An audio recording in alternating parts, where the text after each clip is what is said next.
Okay, so now that we have studied various effects of various factors which affect the equilibrium constant, we have discussed about concentration, we have discussed about pressure, a noble gas, and the other one, temperature. Yes. The last one here is what is the effect of catalyst on a reaction, that is on the equilibrium constant of a reaction. How is it affecting equilibrium in general? Okay, so a catalyst is, if I have to relate it with an example, I will say a catalyst is like a teacher. You might have to write the exam on your own. You will do everything from your side to make sure you do the exam really well. But what is the role of a teacher here?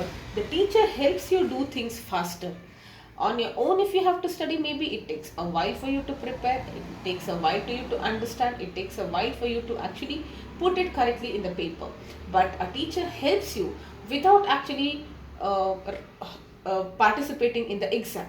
Okay, so a catalyst is like a teacher.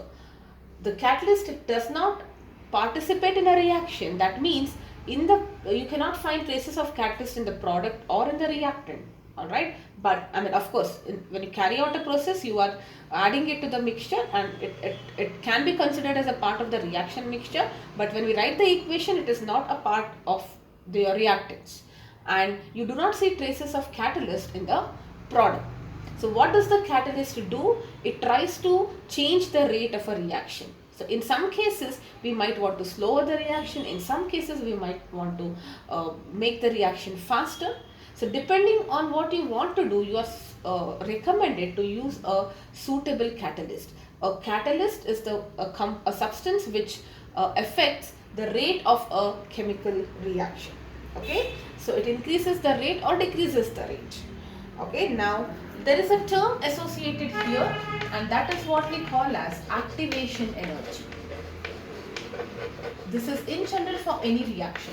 What is this activation energy? It is like your warm-up energy. If I have to just, help you to relate it better.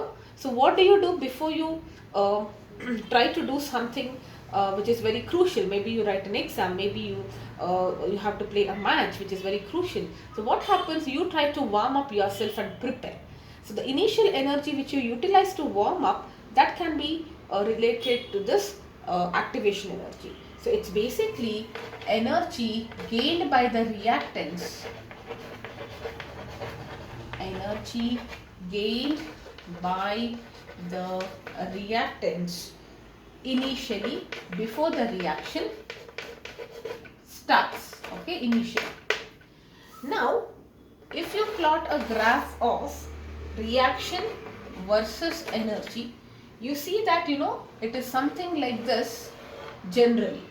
Alright, so that means initially you see that energy is required is maximum, and then it kind of settles down because the reaction is proceeding. But if you use a catalyst, this energy is lower. Okay, the second graph is when you have used a catalyst. You are trying to, using a catalyst helps to lower the activation energy. Whatever energy initially is required by the reactants to make sure that the reaction happens, that initial level of energy is lowered by using a catalyst. Okay, so it decreases or it lowers down the activation energy. Now, main thing here is the use of a catalyst does not affect the equilibrium constant. Very, very important. Okay, does not affect equilibrium constant. Very important, because it itself is not participating. What is equilibrium constant? Remember, the concentration of products by reactants raised to their ratios and all that. Adding a catalyst, will it increase or decrease or do anything with the reactant and product? No. So obviously it is not going to affect the equilibrium constant. But the time taken to achieve, how fast you are reaching equilibrium or how slowly you are reaching equilibrium, that is what this catalyst decides. So the value of Kc or Kp is unaffected by the use of a catalyst, but how quickly you are reaching equilibrium or how slowly you are reaching, if it is quicker, how can you slow it down, if it is slower, how can you speeden it up, that can be decided by use of a proper catalyst. Okay, so let us take one example. You have nitrogen with 3 hydrogen giving you 2 moles of ammonia and you know it is a exothermic reaction. Okay, now suppose I want to increase the yield of ammonia. I want to favor the forward process. I am more interested in this product because let us say I am trying to synthesize ammonia. I want to have more of the products. How can I achieve more products? Let us talk about first whatever factors we have studied. In terms of pressure, how many moles you have? You have 4 moles here, you have 2 moles here. So if you increase the pressure, what happens? If you increase the pressure, there is more pressure on the reactant side.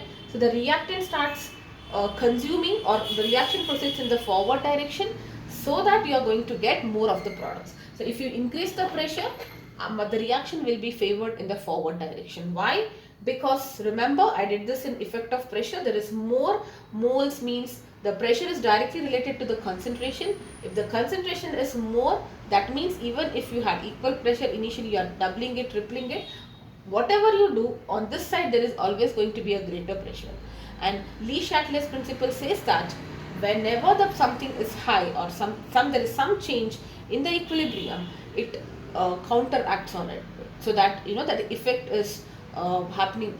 You try to counteract, or you want to lower down the effect or manage the change. Basically, the effect here was pressure was increased, so pressure has to be decreased. How can pressure be decreased? If you decrease the concentration, how can you decrease the concentration in the forward direction? So in simple words, if you want the forward direction to be favored, you have to increase the pressure.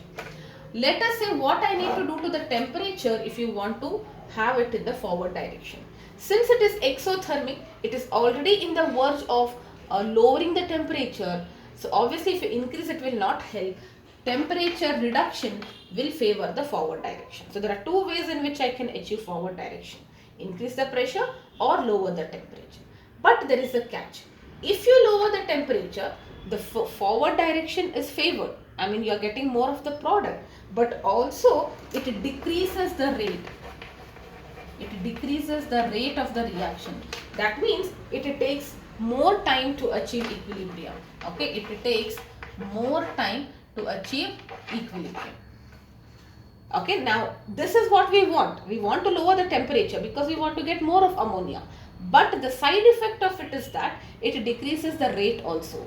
So while you are trying to get more ammonia, the process itself is becoming slower.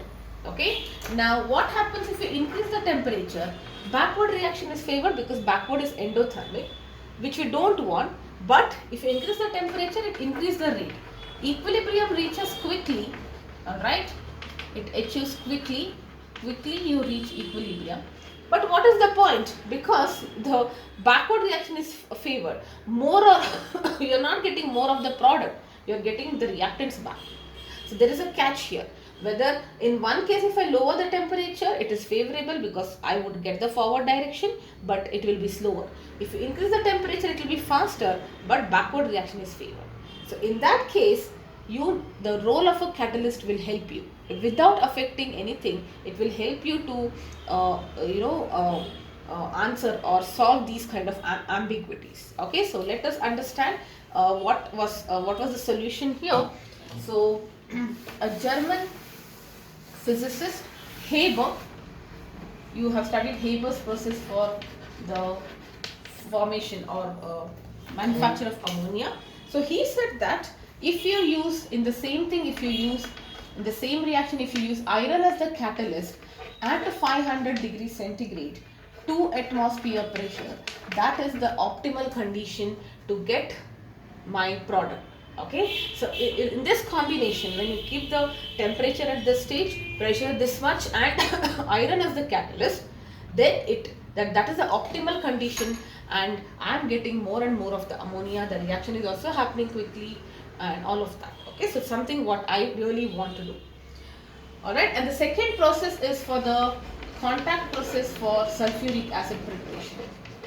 So one more example. We are just trying to discuss two examples wherein catalyst is helping me to achieve the reaction the way I want, basically. Okay, so in the second process, what are you doing? There is sulfur dioxide with oxygen giving you sulfur trioxide. Okay, so yes, this is a reversible reaction. Now Kc for this is going to be 1.7 into 10 power 26. Okay, now think about it. This Kc is very high. It's a very high value, and we have already done it. When the Kc is very high, that means concentration of products is high, which is what we want. Okay, so we are okay with this. We are getting good amount of products. But if you do not use catalyst, if you carry out the reaction without the catalyst, the reaction is very slow. It will take time to achieve equilibrium. Okay, that is why it is desired to use platinum or vanadium pentoxide here. If there is no problem with the process as such, because the Kc is very high, that means I am getting lot of products. It's very high, that means most of it is converted into products, and then it starts in the backward direction and equilibrium is achieved. There is no problem with the reaction as such, but it is very slow. That is the reason you have to use a catalyst like platinum or vanadium pentoxide. Okay, so what do we do to increase the rate? To increase the rate of this reaction, you are using catalyst. Otherwise, we are fine with the reaction. Okay. Now, suppose you have another reaction whose Kc is low. Then using a catalyst also will not help. Okay, because what is the meaning of lower Kc? The reaction is not proceeding at all, because backward reaction is favored there. That's the meaning of lower Kc. Now, if the reaction is not proceeding because of its very nature, then no matter you add any catalyst, it's not going to help. So, catalyst is only going to help depending on the value of Kc. If you want a forward reaction to be favored, the reaction should already have a high Kc, then using a catalyst will elevate it. It helps you to speeden up the process or equilibrium to be reached at a faster rate or very quickly. But if the reaction itself is such that backward reaction is always favored, okay, very little, it hardly proceeds, in other words, then even if you use a catalyst, it's not gonna affect. Okay, so this is the effect of a catalyst. So main thing here will be no effect on concentration or equilibrium constant. It only determines how quickly you achieve or how slowly you can achieve. Okay, so in cases where one of the factors, if you try to manipulate that part is solved, but there is something else which is happening. In such cases, it's better you introduce a catalyst, and these are the two examples. Alright, so with this we have done with the effects of different factors on equilibrium constant, that is concentration, pressure, addition of a noble gas, temperature and catalyst. So that completes the first major chunk. Alright, however, because there is still time in this video, I would probably take up ionic equilibrium. That is the second major chunk, alright, which I told you if I have to divide this in two parts, this completes the first part, but let me just introduce you to the second part. Okay, so now we are going to do ionic equilibrium.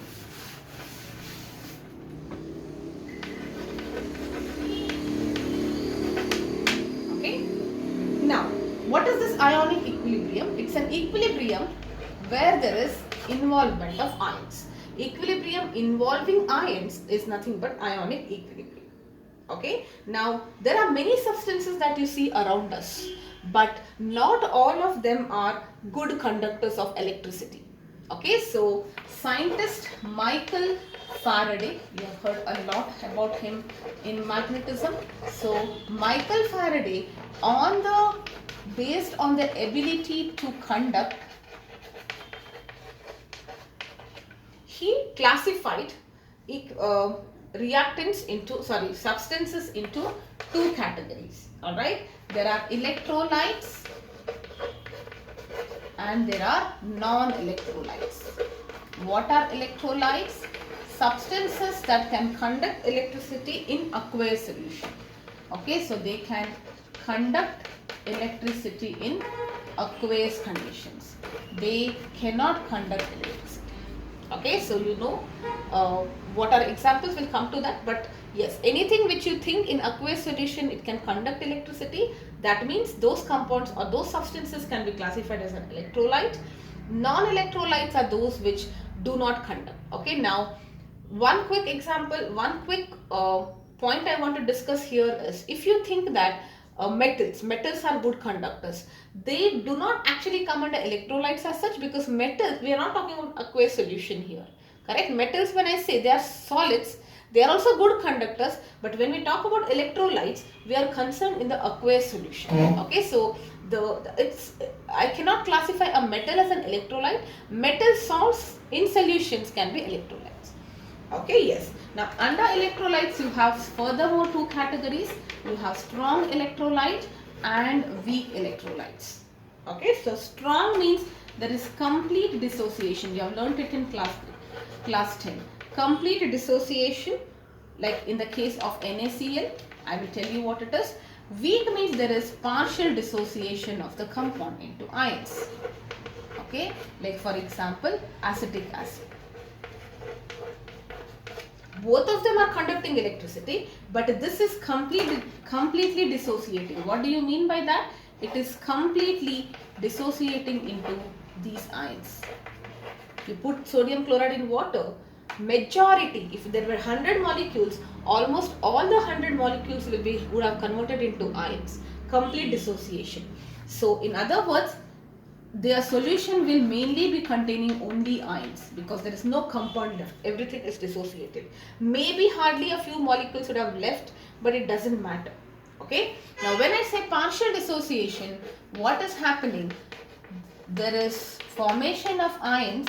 If it's an acetic acid, these are the ions, H plus and acetate ions. But let us say only 5% of it got dissociated. That means if I had taken 100 molecules, 5 of them got converted into ions. But after that also it's happening, but the reverse reaction is also happening. And it is only in case of weak electrolytes where we see equilibrium.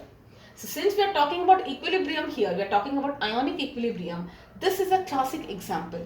Okay, these both reactions involve ions, but if you have a stronger electrolyte, there is no question of equilibrium here because hardly backward reaction takes place. It's completing almost to perfection. Okay, so there is nothing which is coming backwards. So we do not talk about equilibrium in case of strong electrolytes, but it is the weak electrolytes which actually where you can actually see equilibrium. Why? Because weak electrolytes means little bit of it is converted into ions and then there is a kind of equilibrium which is established. That means you get very little ions, majority of the solution mainly contains the molecules and very little of ions. Again, if it's very weak, hardly any ions, most of it is the molecule itself. It does not mean that the molecules are not ionizing. The ions are converting back into molecules. Okay, it's the same definition of equilibrium. You see that only 5% of it is converted. It is not like the remaining 90% there is nothing happening there. There's a lot happening, but the backward reaction is also taking, both are happening at the same rate, equilibrium is established, so you feel that nothing is happening. Alright, so let us take quick examples for electrolytes in general. So example for electrolytes, I'll write it here. All acids, bases and salts are electrolytes, because what is the criteria? Electrolytes are something which conduct electricity. That means, and how is electricity conducted? It is if you have charges. And in case of electrolytes, what kind of charges you would have? You need to have ions. Acids dissociate in aqueous solution to give you ions. Bases also do give you ions, and salts also give you ions. Since all of them give ions in aqueous solution, all the three can be classified as electrolytes. However, some of them are strong and some of them are weak, depending on the extent they can dissociate. And I again repeat this, equilibrium is only seen in case of weak electrolytes. Okay? Yes, so in the next session onwards, I will be starting with acids, bases and salts. We are going to discuss some definitions of acids from different scientists, and then we will try to see how is equilibrium applicable in these cases individually. Yes, bye-bye for now.